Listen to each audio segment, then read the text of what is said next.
Good morning, students. Welcome to my channel Learn from Home. I am your history and civics teacher, Mr. Vaibhav sir. This is our third part of this video, third part of this lesson, and in this part, we are going to learn exercise from the Vedic civilization. वैदिक सभ्यता की exercise हम इस part में देखने वाले हैं. So question number 1, name the following with the reference to the lesson. हमें जो रेफरेंस दिया हुआ है उसके नाम लिखने हैं. 1. वुमेन स्कॉलर्स इन वैदिक लिटरेचर. वैदिक लिटरेचर में जो महिलाएं शामिल थी उनके नाम लिखने हैं. So women scholars such as Lopamudra, Gargi and Maitreyi in the वैदिक लिटरेचर. ये महिलाएं इसमें शामिल थी वैदिक सब लिटरेचर में, वैदिक संस्कृति में. After that question number 2, means of entertainment in the Vedic period. वैदिक काल में मनोरंजन का साधन कौन कौन से थे? So our answer is meaning, singing, playing musical instrument, dance, board games, chariot race and hunting were the mean of entertainment in Vedic period. Now third number question, the four ashramas, चार आश्रमास कौन से थे? So our answer is ब्रह्मचर्य आश्रम, गृहस्थाश्रम, वानप्रस्थाश्रम and sannyasashram are four ashramas.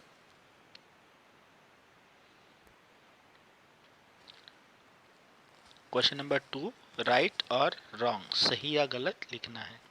So first one is Rigveda mantras uttered during यज्ञ. ऋग्वेदा में जो यज्ञ करते हैं उस वक्त जो मंत्र पढ़ते हैं वह दिए गए हैं. So our answer is wrong. ये statement wrong है. Now second number, Samveda guidance on singing a mantra during yajna rites. Yes, it is the right statement. Question number 3, Atharva Veda, the Veda derived its name from Atharva Rishi. Atharva Rishi की वजह से इसका नाम अथर्व वेदा पड़ा हुआ है. So this is the statement also correct, right. Now question number 3, answer in one word each. एक शब्द में हमें नीचे दिए गए प्रश्नों के उत्तर लिखने हैं. Question number 1, the language of the वैदिक लिटरेचर. भाषा कौन सी थी वैदिक संस्कृति की, वैदिक साहित्य की?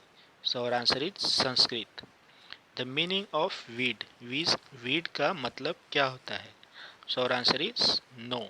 नो मीन्स जानना. Third, the head of family. Family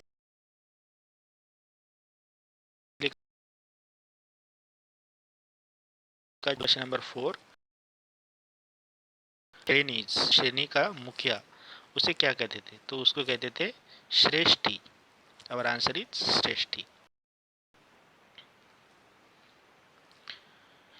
Question number 4, name the following. The musical instruments you know. आप जो म्यूजिकल इंस्ट्रूमेंट जानते हो उनके नाम लिखिए. So I mention here guitar, drum, piano, harmonium etcetera. अब अगर आपको कुछ नए भी इंस्ट्रूमेंट याद है या आते हैं तो आप यहाँ पे मेंशन कर सकते हो. Now question number 2, two modern ornaments. दो आधुनिक गहनों के नाम लिखने हैं. So I mention here more than two. You can also add if you know. So earrings, necklace, waistband, armband, etc. Question number 3, today's meaning of entertainment. आज के युग में मनोरंजन के साधन कौन से हैं? So our answer is TV, mobile, computer games, movies etcetera. यह हमारे आज के मनोरंजन के साधन है. Right in short. संक्षेप में उत्तर लिखने हैं. So first one is what foods were included in the diet of the वैदिक पीपल. वैदिक लोगों के आहार में कौन से फूड लिए जाते थे? So our answer is the diet of the people mainly consisted of cereals like wheat, barley and rice.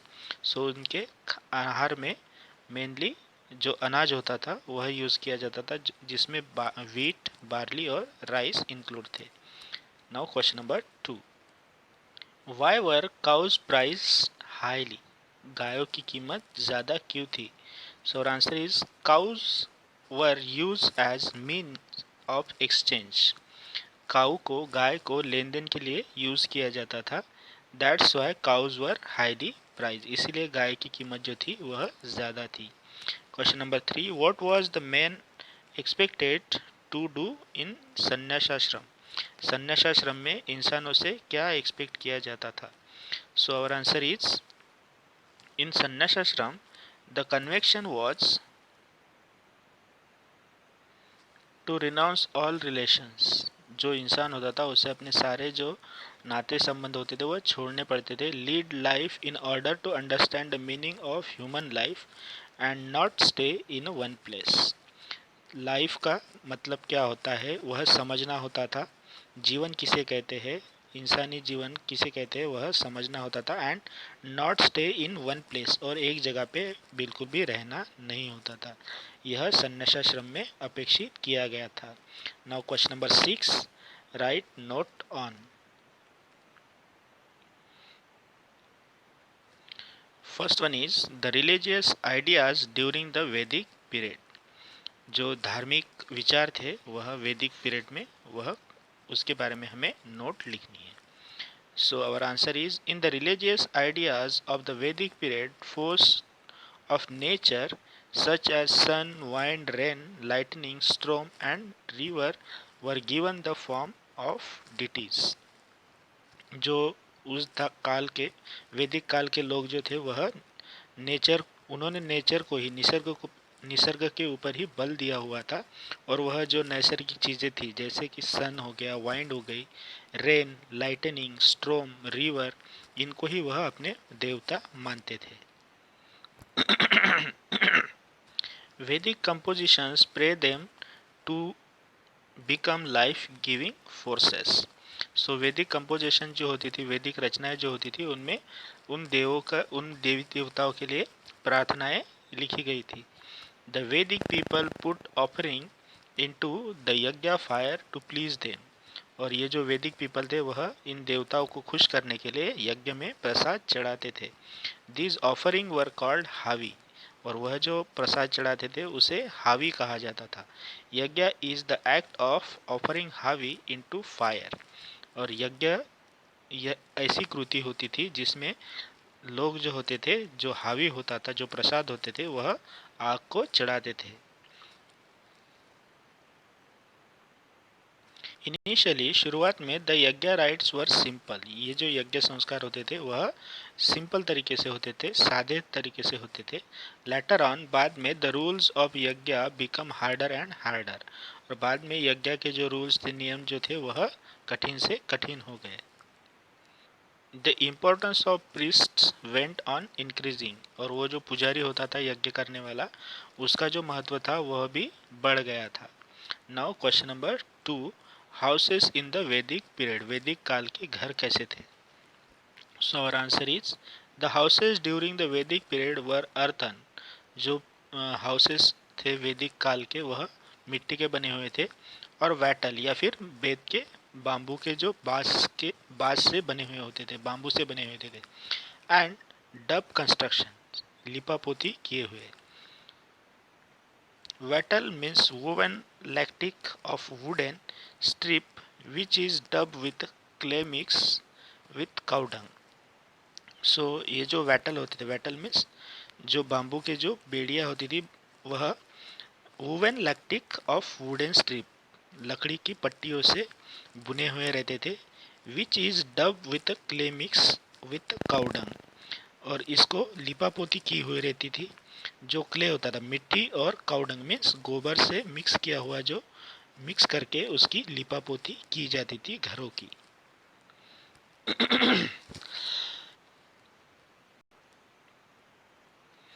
A house was called गृहा और शाला. घरों को गृहा या फिर शाला के नाम से जाना जाता था.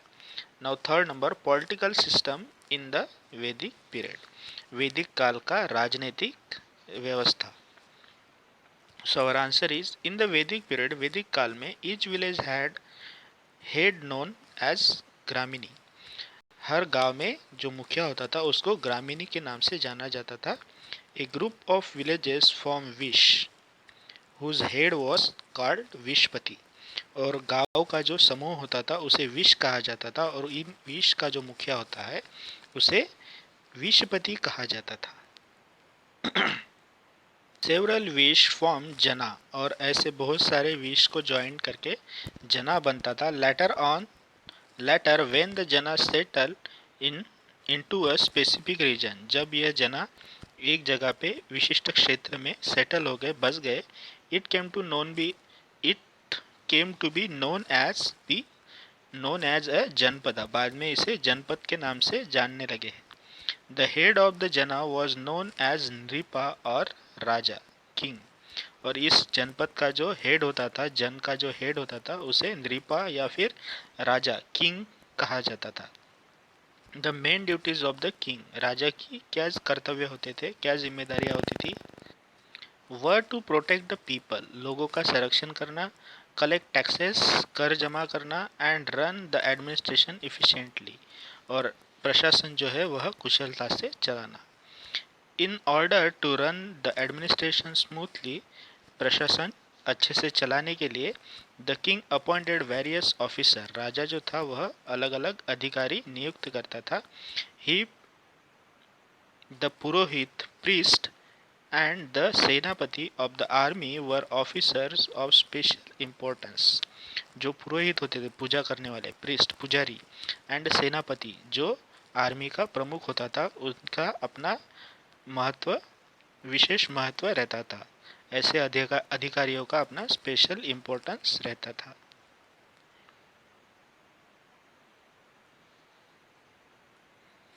The officer who collected the taxes was known as भागदूत। जो ऑफिसर, जो अधिकारी कर जो होता है वह कलेक्ट करते थे, जमा करते थे, उन्हें भागदूत के नाम से जाना जाता था। भाग मीन्स शेयर, भाग का मतलब होता है शेयर, हिस्सा। The person who collected the Kings share, ऐसा आदमी जो राजा का हिस्सा जमा करता था। ऑफ द प्रोड्यूस ऑफ जना, जना का जो उत्पादन होता था उसमें से, वॉज कॉल्ड भागदूत, उसे भागदूत के नाम से जाना जाता था, भागदूत कहते थे। देयर वर 4 इंस्टीट्यूशन, और वहाँ पे 4 ऐसी संस्थाएं थी। हु गाइड द किंग, जो राजा को मार्गदर्शन करती थी। सभा, समिति, विधात एंड जना। In this way, we saw the exercise of this lesson. Lesson number 4, the Vedic civilization. I hope you like my explanation, you like my videos. If you are like my videos, please do like and share my videos to your friends and family. And thank you so much for watching this video.